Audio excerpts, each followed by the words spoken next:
एक छोटे से शहर में रमेश नाम का एक गरीब आदमी रहता था। उसका घर छोटा था, जिंदगी मुश्किल थी, लेकिन उसके दिल में ईमानदारी बहुत बड़ी थी। रमेश सड़क किनारे बैठकर जूते पॉलिश करता था, सुबह से शाम तक मेहनत करता ताकि अपने परिवार के लिए 2 वक्त की रोटी जुटा सके।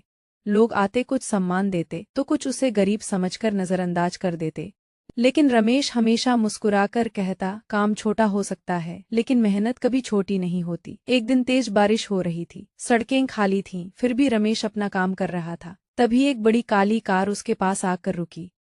कार से एक अमीर आदमी उतरा, उसके जूते कीचड़ से गंदे हो चुके थे। उसने रमेश से कहा, भाई जूते साफ कर दोगे?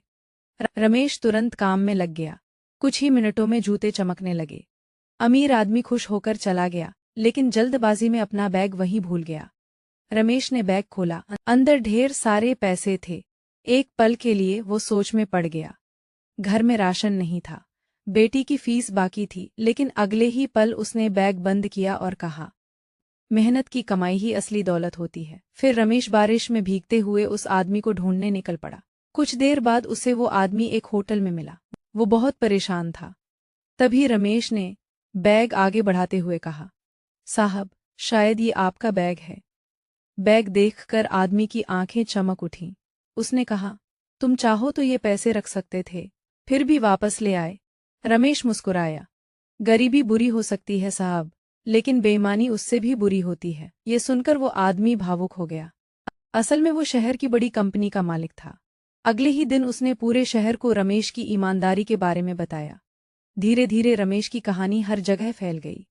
फिर उस अमीर आदमी ने रमेश को अपनी कंपनी में अच्छी नौकरी दे दी। अब रमेश की जिंदगी बदल चुकी थी। बेटी अच्छे स्कूल में पढ़ने लगी, घर भी नया बन गया, लेकिन रमेश आज भी वही बात कहता था, छोटा काम कभी छोटा नहीं होता। ईमानदारी इंसान को बड़ा बनाती है। कुछ महीनों बाद शहर में एक बड़ा सम्मान समारोह रखा गया। सैकड़ों लोगों के सामने रमेश को सम्मान दिया गया। पूरा हॉल तालियों से गूंज उठा। उस दिन रमेश की आंखों में खुशी के आंसू थे, क्योंकि उसने साबित कर दिया था, एक बार इंसान Father, की today was पहचान such a good day उसके at पैसों work. से नहीं, Mother, उसकी I'm so proud ईमानदारी of से you. होती है।